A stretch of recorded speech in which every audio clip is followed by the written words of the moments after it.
기간에 관한 설명 중 옳지 않은 거, 기간은 일조 어쩌고저쩌고, 그래서 초일은 산입하지 않는다. 민법 초일 불산입의 원칙 맞는 거고. 2번은 보니까, 오, 여기 중에 아닌 게 하나가 들어가 있나? 불변 기간에 해당한대요. 이게 다, 전부 다. 문제 3번도 보니까 불변 기간에 해당한대요. 이거. 솔직히 이거 한 개 한 개씩 이게 다 어느 게 불변 기간이고 어느 게 아닌지 전 몰라요. 예. 문제 4번. 재심 대상 판결의 확정 후에 증인의 거짓 진술에 대해 유죄 판결이 확정된 경우. 재심에서는 유죄 판결이 확정된 사실 안 날로부터 재심은 30일 내에 안 날로부터 30일 내에 하죠. 재심에서 이제 불변 기간의 제기된 여부는 소의 적법 요건은 다 직권조사 사항이고 맞는 거고 1번하고 4번은 맞고 2번, 3번이 둘 다 불변기간에 해당한다. 불변기간에 해당한다. 둘 중에 하나는 맞다는 거니까 하나는 맞고 2번, 3번 둘 중에 하나 중에 이 중에 이제 아닌 게 들어가 불변기간이 아닌 게 들어가 있는 모양이죠. 저는 모르겠었고 답이 2번이라네요. 이거 넘어갈게요. 17번 자백간주 옳지 않은 거. 자백간주 148조 공시송달에 의하여 기일이 통지된 경우 공시송달 자백간주 효과 발생하지 않죠. 그 자백간주가 148조인가 150조 거기에 있고 그리고 이제 공시송달 얘기가 나오는 게 무변론 승소 판결 할 수 있는 거 256조, 257조 거기에 둘 다 조문에 있어요. 공시송달의 경우에는 적용 안 돼요. 그 사람이 알 수가 없으니까 맞는 거고 2번 발생한 후에는 그 이후에 기일 통지가 송달 불능이 돼요. 하더라도 이미 한번 효과가 발생했기 때문에 유지되고 그래서 하는 것은 위법하다. 배치되는 사실 인정할 수 없다. 자백간주 된 대로 해라 이거죠. 맞는 거. 이행불능에 관한 주장은 이거는 판례가 있어요.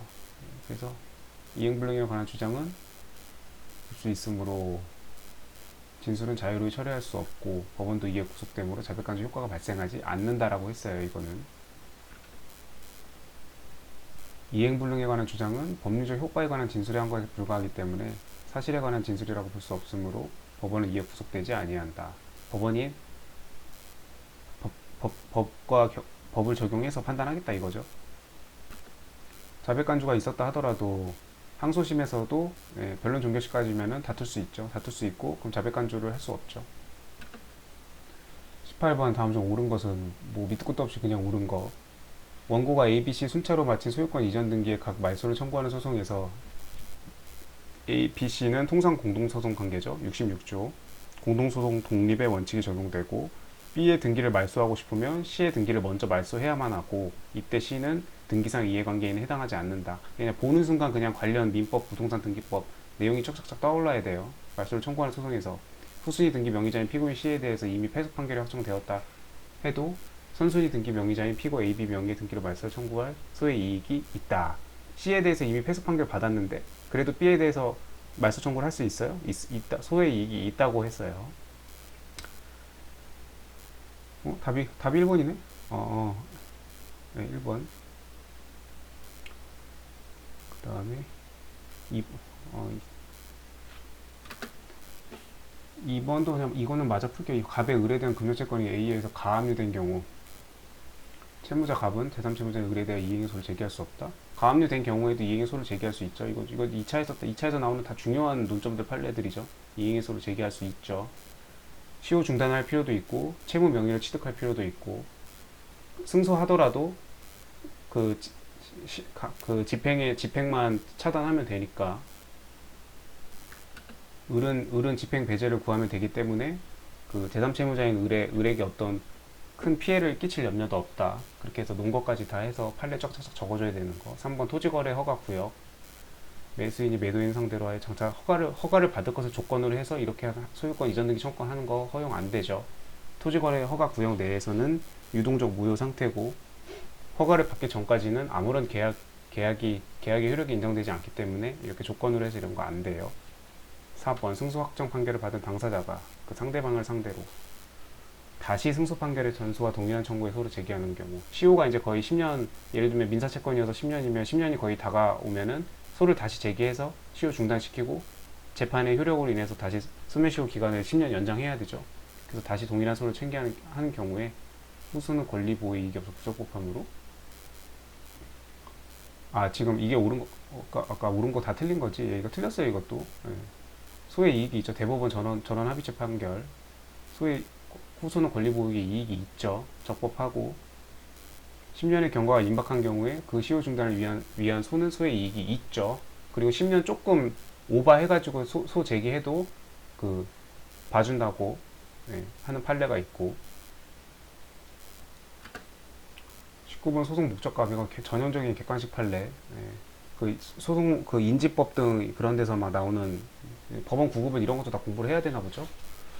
넘어갈게요. 이것도 전형적인 그냥 객관식 판례. 그냥 뭐 4번이 틀렸죠. 제정하지 아니한 당사자에게도 효력이 있고 소환장을 송달하지 아니하였다고 해도 위법이라고 할 수 없다. 21번 이송에 관한 다음 설명 중 가장 옳지 않은 거. 관할 위반을 이유로 하는 경우에는 신청권 이송 신청권 아까 없다고 아까 문제 나왔는데 맞는 거. 이송받은 법원은 이송 결정에 따라야 돼요. 조문에 있어요. 민사소송법 29조 30조 31조 그 부분에 있어요. 소송을 이송받은 법원은 사건을 다시 다른 법원에 이송하지 못하므로. 맞아요. 여기까지도.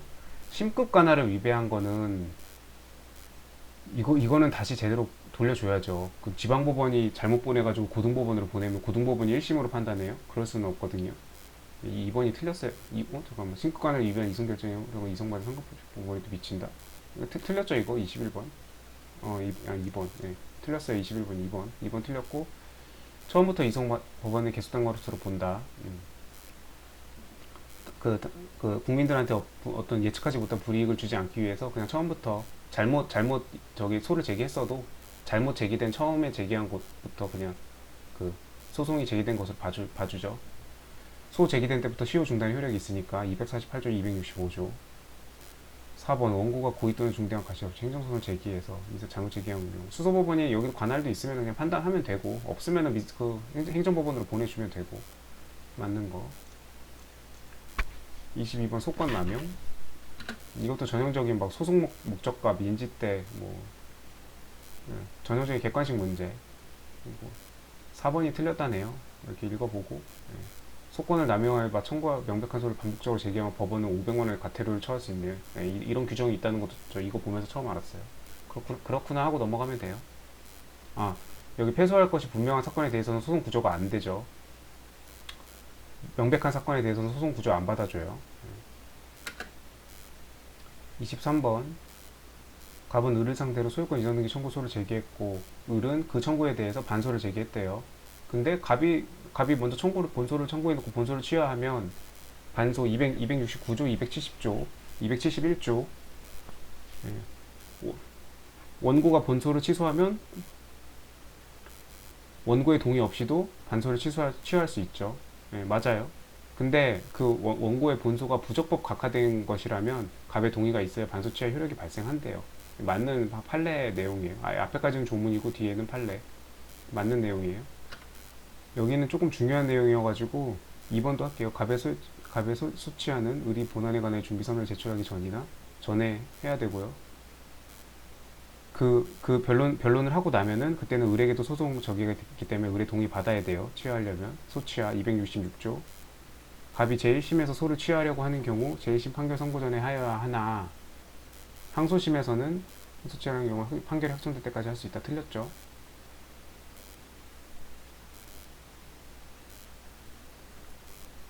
항소 취하도 판결 선고 전까지 해야 돼요. 왜냐면 판결 선고가 되고 나서 확정될 때까지 할 수 있게 해주면은 만약 자기한테 불리한 판결이 선고되면 확정되기 전에 그냥 취하해버리죠. 그러면 그런 사태를 방지하기 위해서 취하고 똑같이 선고 전에 해야 되고요.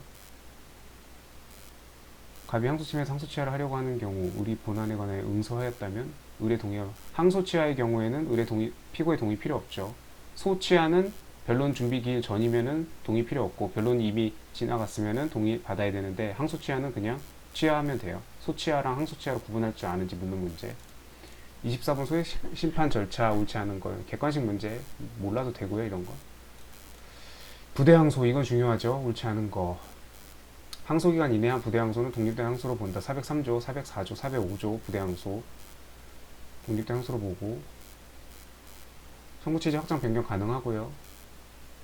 그때는 불이익 변경 금지 원칙 적용 안 되고 415조 전부 승소하여 피고만이 항소하는 경우에도